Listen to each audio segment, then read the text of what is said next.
Yes. An old Saab. Yeah. Are you? Have you a lot of experience with gravel?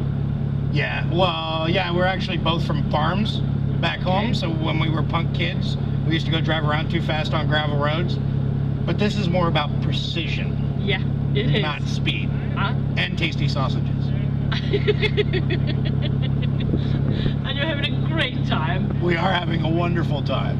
And we also wanted to thank Bert Anderson and Anderson Construction for building all the cars on the team that you've seen, Ola Stromberg and Jorgen Trude. And all these cars were all built by Bert, and we owe him a great debt of gratitude for building these for us. Of course. And we will see you next year as well.